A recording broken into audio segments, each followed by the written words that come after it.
नमस्कार विद्यार्थी मित्रों, आज આપણે ધોરણ 12 ફિઝિક્સમાં પ્રકરણ નંબર 11 શરૂ કરવા જઈ રહ્યા છીએ। પ્રકરણ નંબર 11 છે વિકિરણ અને દ્રવ્યની દ્વૈત પ્રકૃતિ।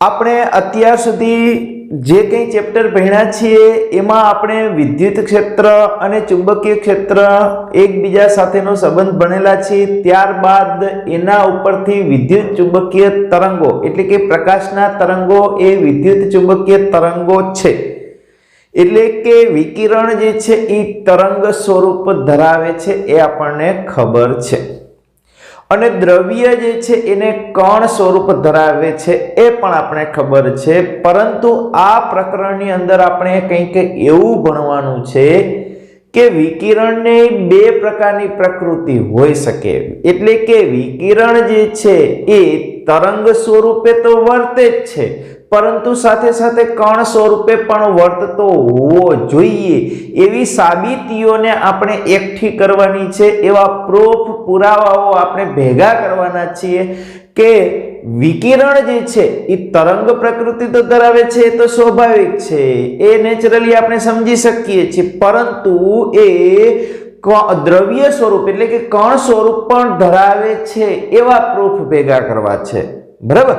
એ જ રીતે દ્રવ્ય જે છે એ દ્રવ્યને કણ સ્વરૂપ તો છે જ, પરંતુ એ દ્રવ્ય એટલે કે દ્રવ્ય જે છે એ પણ શું ધરાવી શકે? તરંગ સ્વરૂપ ધરાવી શકતો હોવો જોઈએ, એને પણ કંઈક તરંગ સ્વરૂપ હોવું જોઈએ, એના પુરાવાઓ ભેગા કરવા છે, બરાબર સમજો।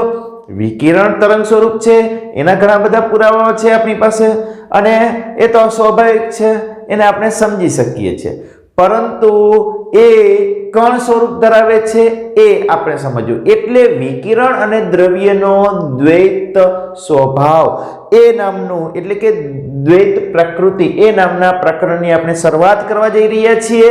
એમાં પોઈન્ટ નંબર 11.1 પ્રસ્તાવના। મેક્સવેલ નામના વૈજ્ઞાનિકે શું આપ્યા હતા? વિદ્યુત ચુંબકીય તરંગો કે પ્રકાશ એ વિદ્યુત ચુંબકીય તરંગો છે એ મેક્સવેલ નામના વૈજ્ઞાનિકે કીધું। મેક્સવેલે વિદ્યુત ચુંબકીય તરંગો જે છે એ ગાણિતિક રીતે ગણતરીઓ કરીને દર્શાવ્યું કે પ્રકાશના તરંગો એ વિદ્યુત ચુંબકીય તરંગો છે, પરંતુ પ્રયોગશાળામાં એ વિદ્યુત ચુંબકીય તરંગોને ઉત્પન્ન કરનાર સૌપ્રથમ વૈજ્ઞાનિક એટલે હર્ટ્ઝ નામના વૈજ્ઞાનિકે એની પ્રયોગશાળામાં આ વિદ્યુત ચુંબકીય તરંગો ઉત્પન્ન કરેલા, જેનું અવલોકન જે છે આપણે અહીંયા ભણીશું। ત્યારબાદ એક ડિસ્ચાર્જ ટ્યુબ, ઘણા બધા વૈજ્ઞાનિકો પ્રયોગો કરી રહ્યા હતા। ડિસ્ચાર્જ ટ્યુબ જે છે, ડિસ્ચાર્જ ટ્યુબ એટલે એવી ટ્યુબ હોય છે જેમાં નીચા દબાણે વાયુ ભરેલો હોય છે અને એ વાયુમાંથી ડિસ્ચાર્જ પસાર કરવામાં આવતો હોય છે, અને એ ડિસ્ચાર્જ જે છે એ આ એક કેથોડની પ્લેટ હોય છે એના ઉપરથી એનોડની પ્લેટ ઉપર જતો હોય છે, બરાબર। આ ડિસ્ચાર્જ ટ્યુબનો એક પ્રયોગ કર્યો તો રોન્જન નામના વૈજ્ઞાનિકે। રોન્જન નામના વૈજ્ઞાનિકે તો મોડો કર્યો તો 1895 માં કરેલો, અને એને આકસ્મિક રીતે એક્સ-રે ની શોધ કરી હતી। રોન્જન નામના વૈજ્ઞાનિકે જ્યારે ડિસ્ચાર્જ ટ્યુબમાંથી ડિસ્ચાર્જ પસાર કરી રહ્યા હતા એ કેથોડની કિરણાવલી છે એની લાક્ષણિકતાનો અભ્યાસ કરી રહ્યા હતા। એ કેથોડ કિરણાવલીની લાક્ષણિકતાના અભ્યાસમાં એને કોઈ ટાર્ગેટ ઉપર અથડાઈને પરાવર્તિત થતું કંઈક નવીન ગુણધર્મ ધરાવતું એક કિરણ મળ્યું, જે ઓના કરતા કંઈક અલગ જ ગુણધર્મ ધરાવતો હતો। તો એ જે નવા પ્રકારનું જે કિરણ મળ્યું એનું નામ એને પાડી દીધું એક્સ કિરણ, જેને આપણે એક્સ-રે કહીએ છીએ। એટલે રોન્જન નામના વૈજ્ઞાનિકે એક્સ-રે ની શોધ કરેલી છે। ત્યારબાદ જે થોમ્સન નામના વૈજ્ઞાનિકે ઇલેક્ટ્રોનની શોધ કરી છે, એને 1897 માં કરી છે, અને E/m નો ગુણોત્તર આપ્યો છે। એની પ્રક્રિયાની આસપાસ શું રહેલું છે કે જેને ઇલેક્ટ્રોનની શોધ કરી એની વાત કરીએ તો આવી એક ડિસ્ચાર્જ ટ્યુબ હોય છે જેમાં શૂન્યાવકાશી ટ્યુબ છે, એમાં એક કેથોડ છે, એક શું છે એનોડ છે। અહીંયા એક બારી રાખેલી છે જેને ફ્લોરેસન્ટ કાચ કહેવાય છે, પ્રસ્ફુરક કાચ પણ કહેવાય છે। એ ફ્લોરેસન્ટ કાચ ઉપરથી આપણે પ્રકાશ આપાત કરીએ તો એ પ્રકાશ જે છે એ કેથોડ ઉપર આપાત થાય। આ પ્રકારની રચના ઉપર ઘણા બધા વૈજ્ઞાનિકોએ પ્રયોગો કરેલા છે। તો અહીંયા જ્યારે આના ઉપર પ્રકાશ આપાત થાય છે ત્યારે એ આ કેથોડ પરથી એક એવી કિરણાવલી ઉત્પન્ન થાય છે કે સામેની પ્લેટમાં ઝબકારો જોવા મળે છે. ભાઈ વચ્ચે શૂન્યાવકાશ છે છતાંય સામેની પ્લેટમાં કેમ ઝબકારો જોવા મળે છે? એ જે પ્રસ્ફુરક જગારો જોવા મળે છે. આની અંદર જે પ્રસ્ફુરક જગારો જોવા મળે છે એનાથી એ વૈજ્ઞાનિકો જે છે એ આશ્ચર્યચકિત થતા હતા કે આ પ્રકાશને આના ઉપર આપાત કરવાથી આના ઉપર આપાત કરીએ છીએ અને અહીંયા જગારો જોવા મળે છે, પ્રસ્ફુરક જગારો જોવા મળે છે, શૂન્યાવકાશમાંથી પસાર થાય છે. તો એના ઉપરથી એને આગળ થોડાક ડિટેલમાં પ્રયોગો કર્યા. તો વિલિયમ ક્રુક્સ નામના વૈજ્ઞાનિકોએ આમ જે કિરણો ઉત્પન્ન થાય છે એ કિરણો જે છે કેથોડ કિરણોની શોધ વિલિયમ ક્રુક્સ નામના વૈજ્ઞાનિકે 1870 માં કરી લીધી હતી. 1870 માં ક્રુક્સ નામના વૈજ્ઞાનિક, બરાબર સમજો, 1870 માં વિલિયમ ક્રુક્સે કેથોડ કિરણોની શોધ કરી હતી. ત્યારબાદ એ બીજા વૈજ્ઞાનિકો આ કેથોડ કિરણોના પ્રયોગો કરતા હતા. હવે કેથોડ કિરણોની શોધ વિલિયમ ક્રુક્સે કરી. એ કેથોડ કિરણો જે છે એ કયા પ્રકારનો વિદ્યુતભાર ધરાવતા હતા? તો કે ઋણ વિદ્યુતભાર ધરાવે છે. એ પાછું એને ક્યારે કીધું? 1879 માં કીધું. કેથોડ કિરણોની શોધ તો એને 1870 માં કરી દીધી હતી. ત્યારબાદ એને ઘણા બધા એ પ્રયોગો કર્યા હશે 9 વર્ષ સુધી. તો 9 વર્ષ બાદ એ કહી શક્યા કે આ કેથોડ કિરણો જે છે ને એ ઋણ વિદ્યુત ભારિત કણો છે. બરાબર. એ ક્યારે? 1979 માં. બરાબર. હવે આ ઋણ વિદ્યુત ભારિત કણો છે એ ખબર પડી ગઈ. કોણે કીધું? તો વિલિયમ ક્રુક્સે. ત્યારબાદ જે થોમ્સને આ જે પ્રયોગો છે એના ઉપર વધુ કામ કર્યું. તો જે થોમ્સને એના ઉપર ઘણા બધા પ્રયોગો કર્યા. એને એ ખબર હતી કેથોડ કિરણોની ઋણ વિદ્યુત ભારિત કણ છે એની પણ ખબર હતી. પણ જે થોમ્સને શું કર્યું કે આમાં અલગ અલગ ફ્લોરેસન્ટ ગ્લાસ જે છે એ બદલાયો. ફ્લોરેસન્ટ ગ્લાસ બદલાવવામાં આવે અલગ અલગ કલરનો, ગ્રીન, યલો, રેડ. તો અહીંયા પ્રસ્ફુરક જગારો જે છે એ અલગ પ્રકારનો મળતો હતો, એટલે કે બદલાતો જોવા મળતો હતો. બરાબર. અને અહીંયા જે અહીંથી એક કિરણાવલી કેથોડ કિરણાવલી જાય છે એ કિરણાવલીમાં જુદા જુદા દ્રવ્ય માટે એને પ્રયોગ કર્યા, અલગ અલગ પ્રકાશ માટે પ્રયોગ કર્યા, બદલાવીને આને કેથોડ કહેશો. આ કેથોડ છે, આ એનોડ છે. એનોડ છે એ કલેક્ટર હોય છે. તો જે થોમ્સને એ દ્રવ્યો બદલાવીને પણ પ્રયોગો કર્યા તો એને તારણ કેવું મળ્યું?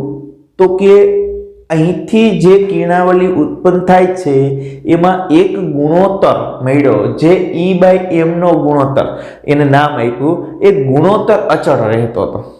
એક લાક્ષણિકતા એવી મળી, એક મૂલ્ય એને એવું મળ્યું હતું 1.76 × 1011 કુલમ પર કિલોગ્રામ.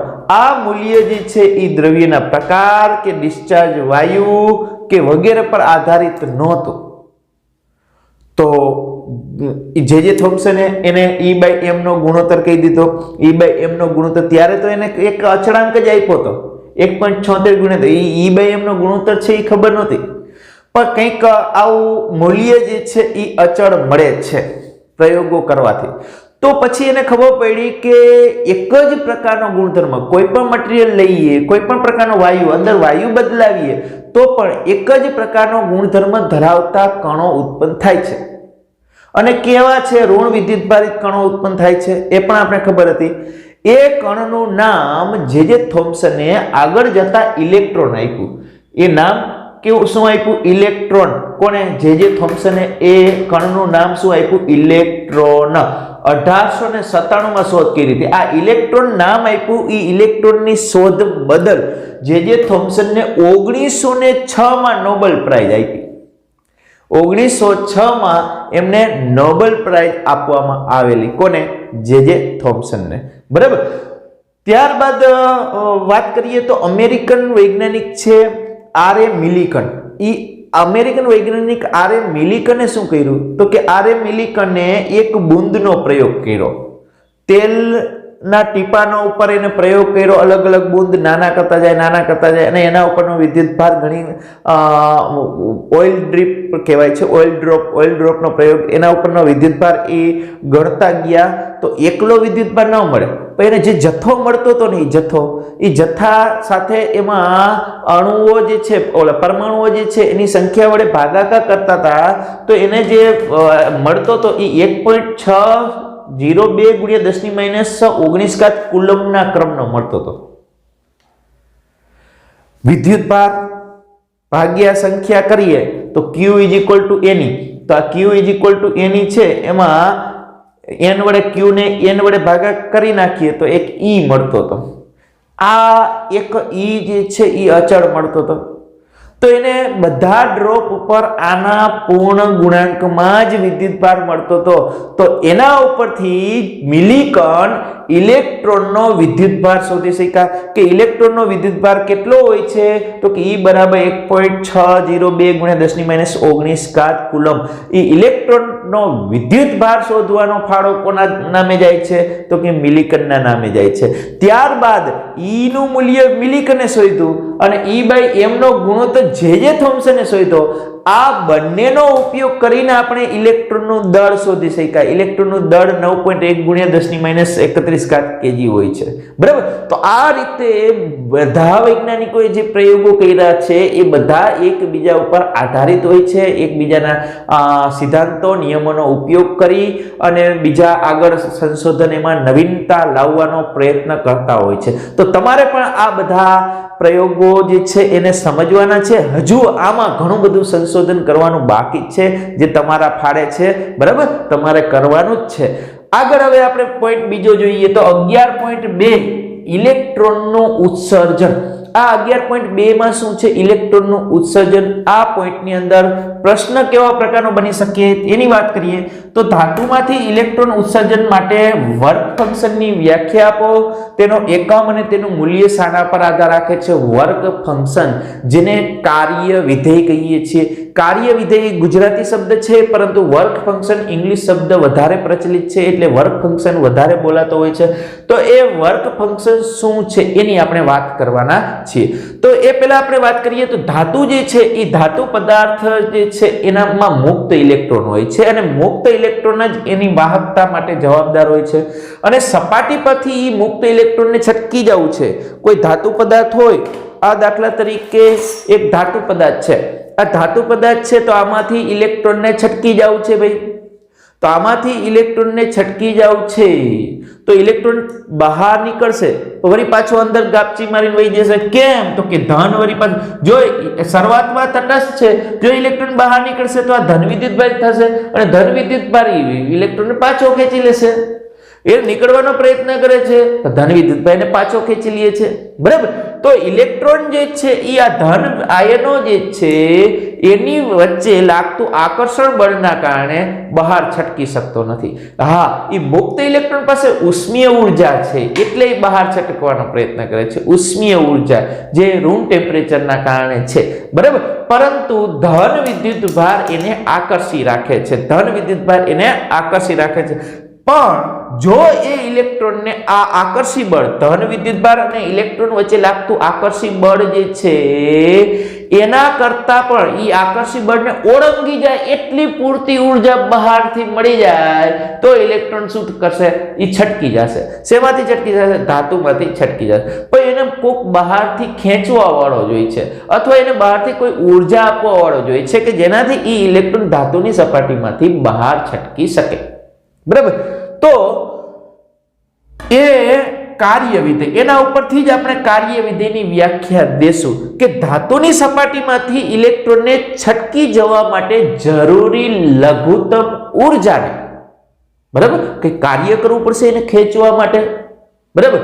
તો આ જે ધાતુની પ્લેટ છે એના ઉપર મુક્ત ઇલેક્ટ્રોન છે, આના ઉપર પૂરતી ઉર્જા, બહારથી કોઈ પૂરતી ઉર્જા આપવામાં આવે અને એ ઇલેક્ટ્રોન છટકી જાય તો જે લઘુત્તમ ઉર્જાના કારણે એ ઇલેક્ટ્રોન છટકી જવાનો ગુણધર્મ ધરાવે છે, એટલે કે છટકી શકે છે જે લઘુત્તમ ઉર્જાના કારણે. હા, એનાથી વધુ ઉર્જાના કારણે તો ઇલેક્ટ્રોન છટકી જ જવાનો છે, પરંતુ જે લઘુત્તમ ઉર્જાના કારણે ઇલેક્ટ્રોન છટકી જાય છે એ લઘુત્તમ ઉર્જાને શું કહે છે? વર્ક ફંક્શન, કાર્ય વિધેય. સમજાય છે? તો આપણે સિમ્પલ વ્યાખ્યા લખી શકીએ ભાઈ, ધાતુની સપાટીમાંથી ઇલેક્ટ્રોનને છટકી જવા માટે જરૂરી એવી લઘુત્તમ ઉર્જા, એક જ શબ્દ છે વ્યાખ્યાનો, લઘુત્તમ ઉર્જાને ધાતુનું શું કહે છે? કાર્ય વિધેય કહે છે. એનો એકમ ઇલેક્ટ્રોન વોલ્ટ છે. ઇલેક્ટ્રોન વોલ્ટ ઘણી વખત આપણે ઇલેક્ટ્રોન વોલ્ટનો ઉપયોગ કરશું, ઘણી વખત જૂલનો. તો 1 ઇલેક્ટ્રોન વોલ્ટ એટલે કેટલા? 1.6 × 10⁻19 જૂલ. બરાબર? 1.6 × 10⁻19 જૂલ. 1 ઇલેક્ટ્રોન વોલ્ટને જૂલમાં ફેરવવો હોય તો આટલા વડે ગુણાકાર કરવાના. એનાથી ઉલટું, જૂલને ઇલેક્ટ્રોન વોલ્ટમાં ફેરવવો હોય તો ભાગાકાર કરવા માટે પડે. આ નીચે આવે તો 1.6 × 10⁻19 થાય. બરાબર? હવે એના મૂલ્યનો આધાર, વર્ક ફંક્શનના મૂલ્યનો આધાર દ્રવ્યની જાત. આ કયા દ્રવ્યનું બનેલું છે, દ્રવ્યની જાત અને કયા પ્રકારની સપાટી છે, સપાટીના પ્રકાર પર આધાર રાખે છે.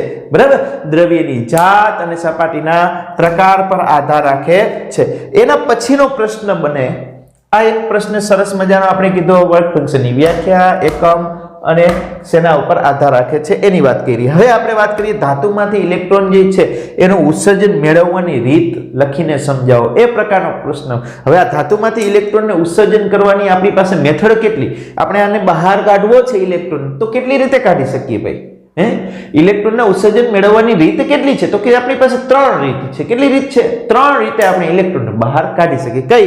એક તાપીય થર્મિયોનિક ઉત્સર્જન કહેવાય, બીજી છે ક્ષેત્રીય ઉત્સર્જન અને ત્રીજી છે ફોટો ઇલેક્ટ્રિક ઉત્સર્જન. તો આ ધાતુની પ્લેટમાંથી મુક્ત ઇલેક્ટ્રોનને આપણે બહાર કાઢવો હોય તો આપણી પાસે કેટલી મેથડ છે ભાઈ કાઢવા માટેની? કોઈ કૂવામાં માણસ પડી ગયો છે, એમાંથી એને કાઢવો છે તો કાઢવાની અલગ અલગ મેથડ બધા વિચારતા હોય, કેમ કે એમાં કોઈ દોરડું નાખવાનું વિચારે, કોઈ એવો ઝૂલો નાખવાનું વિચારે. બરાબર? અલગ અલગ પદ્ધતિઓ વિચારતા હોય અંદર કૂવામાંથી કાઢવા માટે. બરાબર?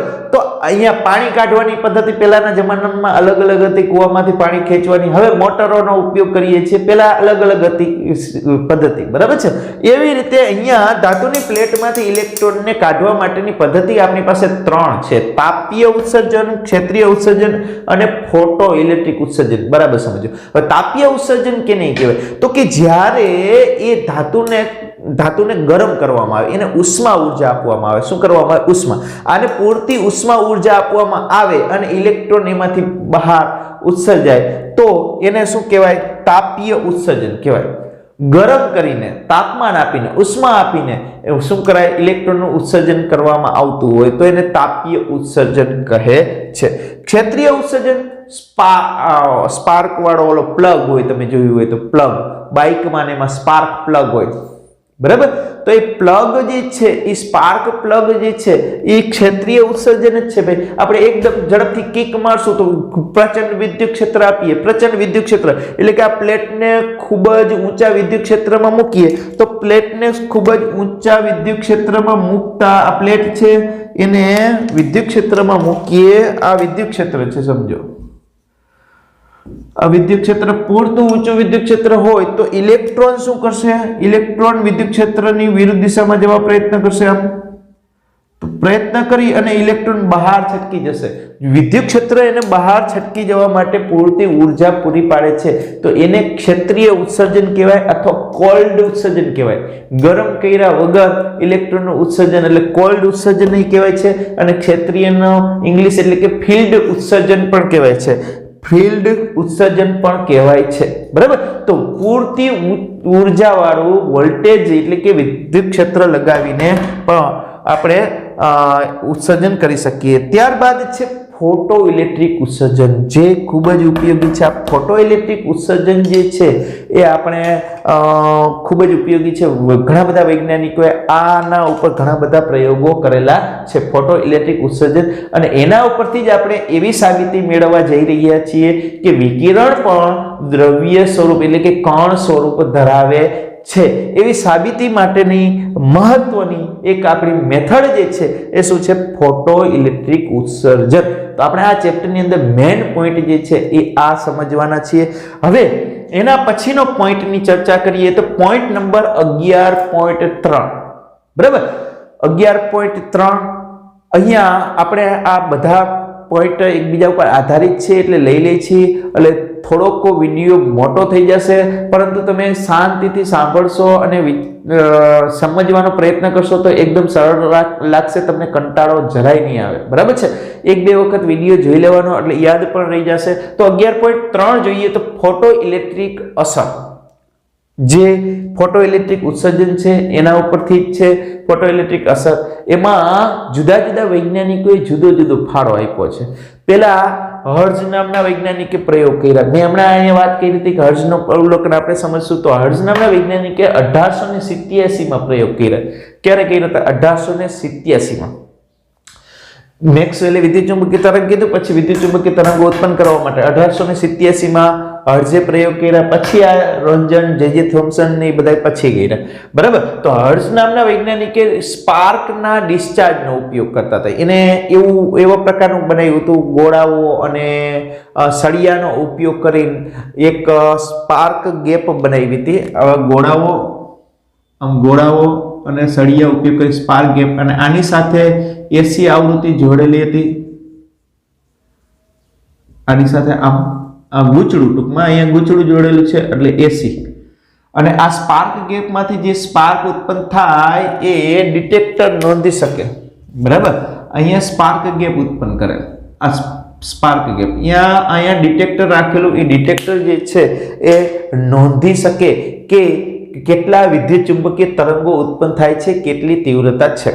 હવે બરાબર સમજો, આ સ્પાર્ક ગેપમાંથી સ્પાર્ક એટલે સામાન્ય આપણે સ્વિચ જે છે, સ્વિચ દબાવતા હોય ત્યારે ઘણી વખત અથવા તાર જે છે એ લૂઝ હોય તો પણ ઘણી વખત સ્પાર્ક થતો હોય, તણખા જતા હોય, તમને ખબર હોય તો એ સ્પાર્ક ઉત્પન્ન કર્યો, એ જ વિદ્યુત ચુંબકીય તરંગ. બરાબર, તો એને સ્પાર્ક મોટો ઉત્પન્ન કરતા હતા. તો એ સ્પાર્ક જે ઉત્પન્ન થતો હતો એમાં જો એ આ સળિયા જે છે એ સ્પાર્ક માટેના જે ઇલેક્ટ્રોડ કહેવાય છે એના ઉપર અલ્ટ્રાવાયોલેટ યુવી તરંગ જે છે એ આપાત કરતા હતા ને, તો આ જે ડિટેક્ટર જે છે અહીંયા ડિટેક્ટરમાં સ્પાર્ક ગેપ જે છે એમાંથી આવતો જે સ્પાર્ક જે છે એની તીવ્રતા વધારે હતી. સ્પાર્કની તીવ્રતા જે છે એ વધારે હતી, એટલે કે ડિટેક્ટરમાં ઊંચી તીવ્રતા નોંધાતી હતી. એટલે એને એવું કીધું કે અલ્ટ્રાવાયોલેટ કિરણો આપાત કર્યા આના ઉપર, તો સ્પાર્ક ગેપમાંથી સ્પાર્ક ઝડપથી પસાર થઈ જાય છે ભાઈ. એનો મતલબ આ જે ધાતુની પ્લેટ જે છે એ ધાતુની પ્લેટમાંથી ઇલેક્ટ્રોનને ઉત્સર્જન કરવાનો છે, તો એને ઇલેક્ટ્રોનને ઉત્સર્જન થવા માટે ત્યારે એને ઇલેક્ટ્રોનની ખબર નથી, પણ ઋણ વિદ્યુતભાર, એ ઋણ વિદ્યુતભાર જે છે એ વધારે આરામથી ઉત્સર્જિત થાય છે, એટલે કે વિદ્યુતભારોની સંખ્યા વધે છે. એટલે અહીંયા સ્પાર્ક ગેપમાંથી જે વિદ્યુત ચુંબકીય તરંગો ઉત્પન્ન થાય છે એની તીવ્રતા વધી જાય છે. તો ધાતુની સપાટી ઉપર પૂરતી ઊંચી તીવ્રતા વાળા યુવી કિરણો આપાત કરીએ તો પણ એમાંથી ઇલેક્ટ્રોન બહાર છટકી શકે છે.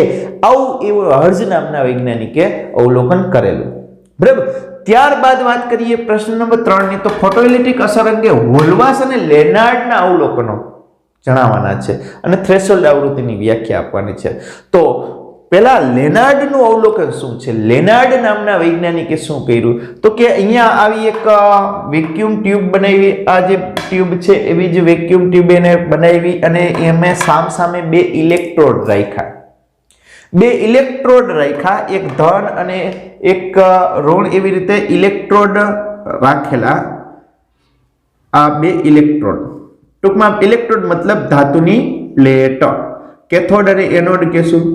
એનોડ આ કલેક્ટર છે, આ કેથોડ છે ને એને આપણે આ કેથોડ કહેશું અને આ એનોડ. કેથોડ ઉપર જ આપણે શું કરીએ છીએ? પ્રકાશ આપાત કરીએ છીએ, એ ખાસ યાદ રાખવાનું છે. તો એને બે ઇલેક્ટ્રોડ રાખ્યા, એમાં એક ઇલેક્ટ્રોડ ઉપર એને શું યુવી કિરણો આપાત કર્યા. હવે આ એક ઇલેક્ટ્રોડ ઉપર યુવી કિરણો લેનાર્ડે આપાત કર્યા બીજી પ્લેટ જે છે એની સાથે અને પ્રથમ પ્લેટ સાથે એને એક ગેલ્વેનોમીટર જોડ્યું. બરાબર સમજો. અહીંયા ક્યાંય બેટરી જોડેલી નથી અને એને આટલા બધા દૂર નહોતા રાખેલા. ઇલેક્ટ્રોડ જે છે થોડા નજીક રાખેલા હતા. તો આ એક ઇલેક્ટ્રોડ ઉપર યુવી પ્રકાશ આપાત કર્યો. તો એક ઇલેક્ટ્રોડ પર યુવી પ્રકાશ આપાત કરવાથી અહીંયા ઋણ વિદ્યુતભાર ઉત્સર્જિત થાય છે, ઇલેક્ટ્રોન ઉત્સર્જિત થાય છે. એ ઇલેક્ટ્રોન અહીંયા એનોડ પર જઈ અને પરિપથમાંથી પ્રવાહ વહે છે. બરાબર સમજો. આવું કોણે અવલોકન કર્યું? લેનાર્ડે શું અવલોકન કર્યું? બે ઇલેક્ટ્રોડ, એ બે ઇલેક્ટ્રોડમાંથી એક ઇલેક્ટ્રોડ ઉપર યુવી પ્રકાશ આપાત કરવામાં આવે છે ત્યારે શું પસાર થાય છે? આમાંથી પ્રવાહ, પરિપથમાંથી પ્રવાહ પસાર થાય છે. એવું અવલોકન કોણે કર્યું? લેનાર્ડ નામના વૈજ્ઞાનિકે કર્યું. એનો મતલબ આ ઇલેક્ટ્રોડ જે છે એ ઇલેક્ટ્રોન કંઈક ઉત્પન્ન કરે છે તો જ અહીંયા પરિપથમાં પ્રવાહનું નિર્માણ થતું હોય. આવું લેનાર્ડે કર્યું. ત્યારબાદ વોલ્વાસ નામના વૈજ્ઞાનિકે અવલોકન કર્યા. વોલ્વાસ નામના વૈજ્ઞાનિકે ઝિંક અને ઇલેક્ટ્રોસ્કોપ એટલે શું? વિદ્યુત ભારની હાજરી નોંધતા સાધનને આપણે ઇલેક્ટ્રોસ્કોપ કહીએ છીએ. એ ઝિંકની પ્લેટ અને ઇલેક્ટ્રોસ્કોપનો ઉપયોગ કરી અને પ્રયોગ કર્યો. એને શું કર્યું? આ ઇલેક્ટ્રોસ્કોપ જે છે એના ઉપર ઝિંકની પ્લેટ રાખી. પેલા એને શરૂઆતમાં એને ઋણ વિદ્યુત ભારિત ઝિંકની પ્લેટ આના ઉપર મૂકી દીધી ઇલેક્ટ્રોસ્કોપ ઉપર. ત્યારે એને અહીંયા જોયું તો વિદ્યુત ભાર જે છે એ વધારે હતો, એટલે કે આ ગોલ્ડ લીફ જે છે એ પહોળી હતી. પછી એને આના ઉપર યુવી કિરણો આપાત કર્યા. યુવી કિરણો એટલે અલ્ટ્રાવાયોલેટ કિરણો ઝિંક પ્લેટ ઉપર આપાત કર્યા અને એ આના ઉપર છે તો જોયું કે આ જે ગોલ્ડ લીફ જે છે પહોળી છે એના બદલે થોડીક સાંકડી થઈ જાય છે, નજીક આવી જાય છે. એ પ્રમાણ એવું બતાવે છે કે એને વિદ્યુતભાર ગુમાવી દીધો. ઋણ વિદ્યુત ભારિત ઝિંક પ્લેટ હતી, એનો ઋણ વિદ્યુતભાર ઘટી ગયો. બરાબર સમજો, ઘટી ગયો એવું જોવા મળે છે. પછી એને શું કર્યું? આ એક ઝિંક પ્લેટને તટસ્થ ઝિંક પ્લેટ લીધી. ત્યારે ગોલ્ડ લીફ કેવી છે? ભેગી જ છે ગોલ્ડ લીફ. બંને એકબીજા સાથે ચીપકેલી છે. હવે એને એના ઉપર યુવી કિરણો આપાત કર્યા. તો એને જોયું કે એ ગોલ્ડ લીફમાં આ પાંદડાઓ પહોળા થાય છે. લીફ એટલે પાંદડા જે છે એ પટ્ટી જે છે એ પહોળી થાય છે. એટલે કે ઝિંક પ્લેટ શરૂઆતમાં કેવી હતી? તટસ્થ.